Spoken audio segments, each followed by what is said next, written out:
Voici pourquoi vos dossiers vont à l'Office des étrangers.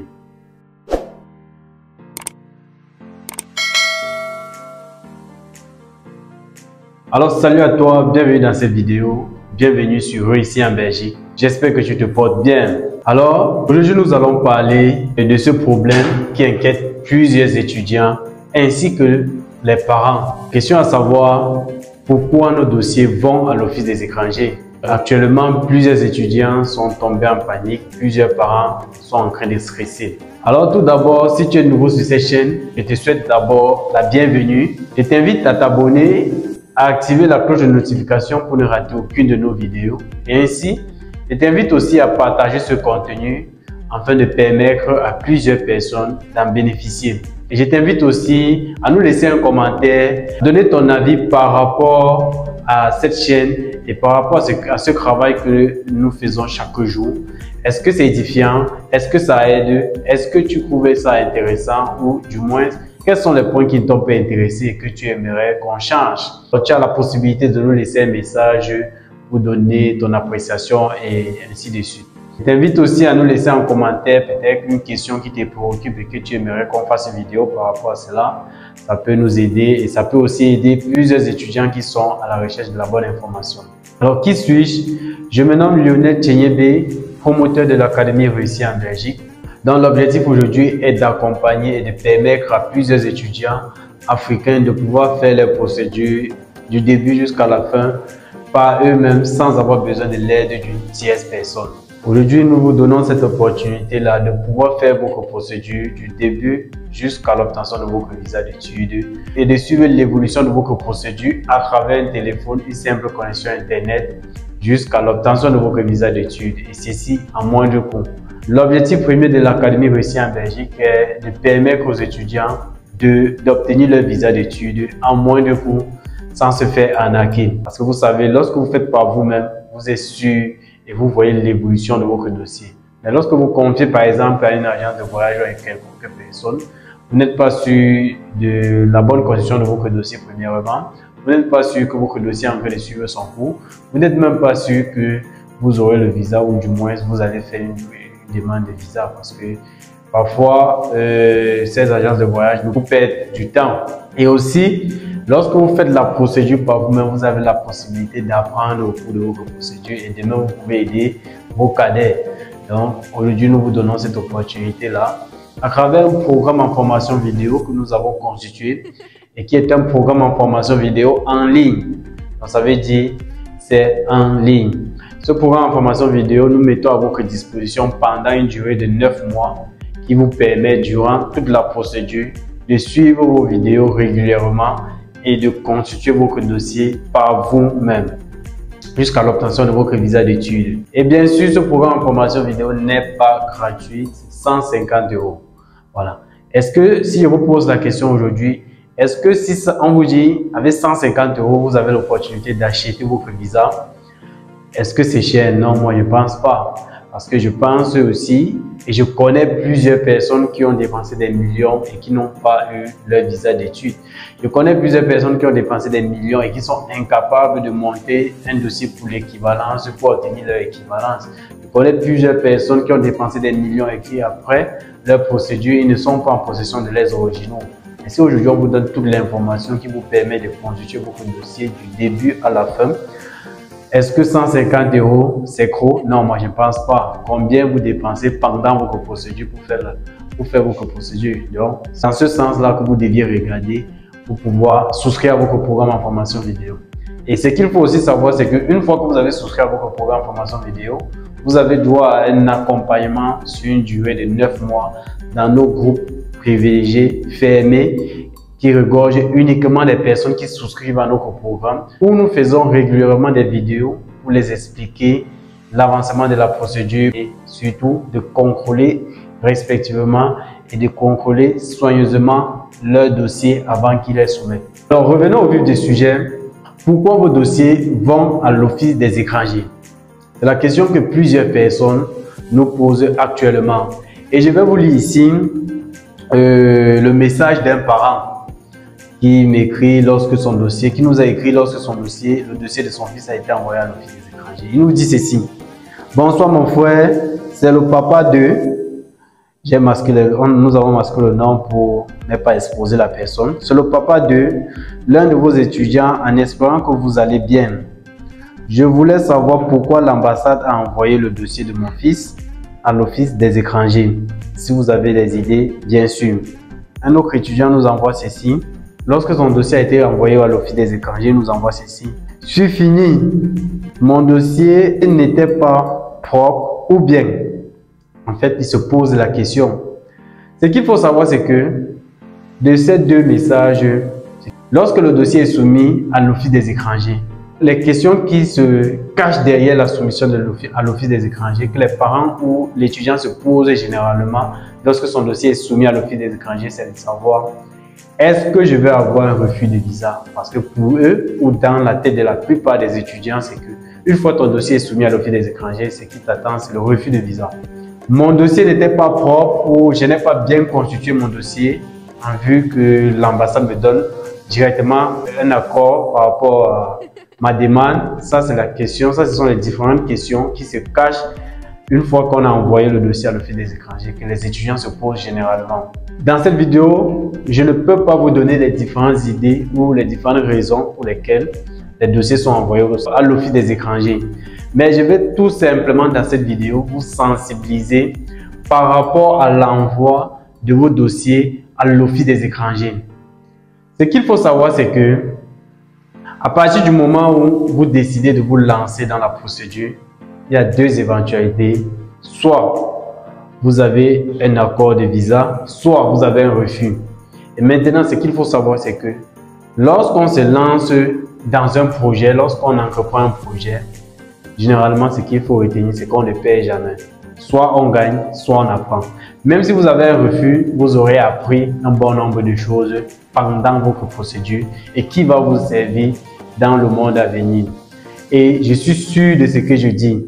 Peu importe les échecs que vous avez, peu importe la situation par laquelle vous traversez, retenez toujours ceci. Soit vous gagnez, soit vous apprenez. Et que l'échec, c'est une possibilité pour nous de refaire, de bien faire ce qu'on a eu à faire auparavant et en négligeant certaines erreurs. Ce qu'il faut savoir par rapport à vos dossiers qui vont à l'office des étrangers. Premièrement, je peux vous dire et je peux vous garantir que lorsqu'un dossier va à l'office des étrangers, ça ne veut pas dire que vous allez avoir un refus de visa. Je vous dis bien, lorsqu'un dossier va à l'office des étrangers, ça ne veut pas dire que vous allez ou vous aurez directement un refus de visa. C'est faux. Je dis bien, c'est faux. Et la nouvelle que je vais vous informer, c'est que 70% à 80% des visas sont délivrés par l'office des étrangers. Je vous dis bien encore, 70 à 80% des visas sont délivrés par l'office des étrangers. Maintenant, lorsque vous faites une demande de visa, peu importe le pays où vous vous trouvez, peu importe le pays où vous vous trouvez, lorsque vous faites une demande de visa, vous déposez à TS Contact qui soumet le dossier directement à l'ambassade. Maintenant, l'ambassade a le devoir de traiter votre dossier et de vous donner un résultat dans les brefs délais. Généralement, ça met 3 à 2 semaines, voire 3 semaines. Maintenant, ce que vous devez savoir, c'est que si l'ambassade décide d'envoyer votre dossier à l'office des étrangers, ça ne veut pas dire que vous avez mal constitué le dossier. Ça ne veut pas dire que vous aurez directement un refus de visa. J'ai bien dit, 70 à 80% des visas sont octroyés par l'office des étrangers. Maintenant, ce qu'il faut savoir, c'est que l'ambassade, lorsque l'ambassade ne vous donne pas directement un accord de visa, qui décide d'envoyer votre dossier à l'office des étrangers. Pourquoi je vous dis que vous n'allez pas forcément avoir un refus de visa? C'est tout simplement parce que, pour ceux qui ne connaissent pas, l'ambassade a la possibilité en 3 jours de marquer refus de visa sur votre dossier.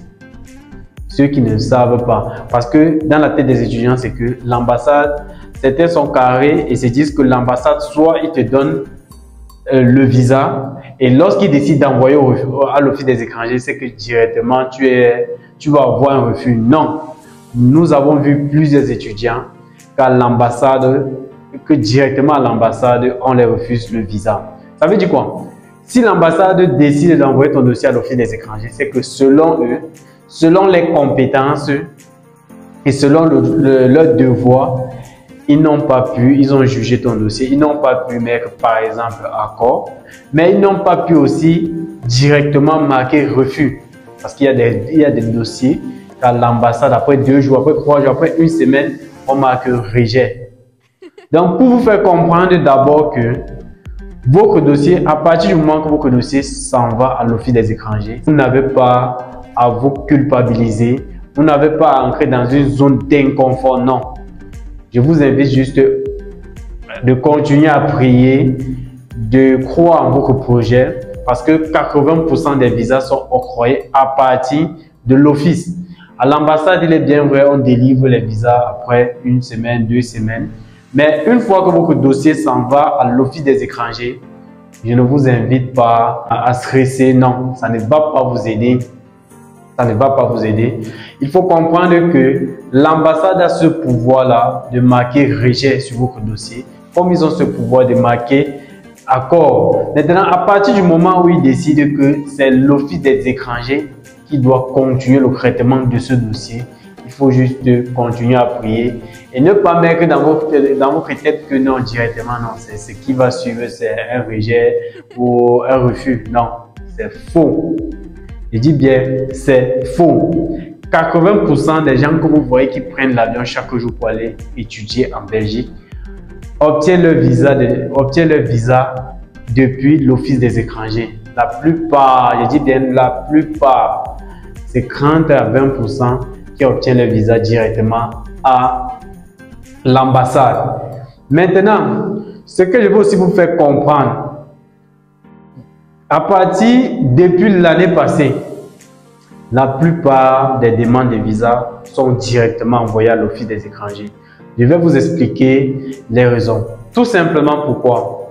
Vous avez connu, en septembre, nous avons connu, la Belgique a connu un mouvement de fausse prise en charge, de faux documents, où l'Office des étrangers avait sanctionné plusieurs étudiants et avait ordonné à plusieurs étudiants de quitter leur territoire dans les brefs délais. Donc, ils étaient sanctionnés par l'OQT, ordonnance de quitter le territoire.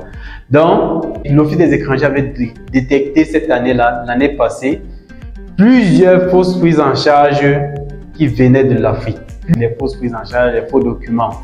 Et maintenant, ce qui fait que la plupart des dossiers seront soumis à l'Office des étrangers parce qu'on veut prendre du temps pour contrôler vos dossiers. On veut prendre du temps pour vérifier si exactement cet enfant arrive ici pour faire des études.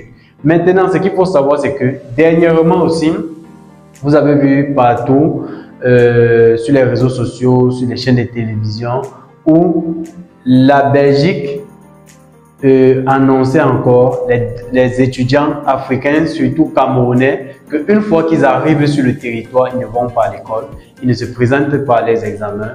Donc, on constate que la plupart des étudiants africains qui arrivent sur leur territoire, ils arrivent en tant que clandestins dans leur tête, mais ils font comprendre à l'État belge qu'ils sont là pour les études. Parce qu'on constate que la plupart, une fois qu'ils ont obtenu leur carte de séjour, ne vont pas à l'école, ne font pas d'examen. Ils se contentent uniquement à chercher de l'argent et ils ne remplissent pas leur fonction qui les permet d'être sur le territoire. Donc, on constate qu'il y a abondamment d'Africains sur le territoire, mais peu sont ceux qui vont à l'école. Donc, ils sont là. Et après un moment, après un an, lorsque vous n'avez plus la capacité de renouveler votre carte de séjour, vous devenez un clandestin qu'on ne sait pas réellement votre fonction, vous devenez un clandestin et un danger pour leur population. Et pour cela, ils ont décidé de faire autrement, de procéder autrement.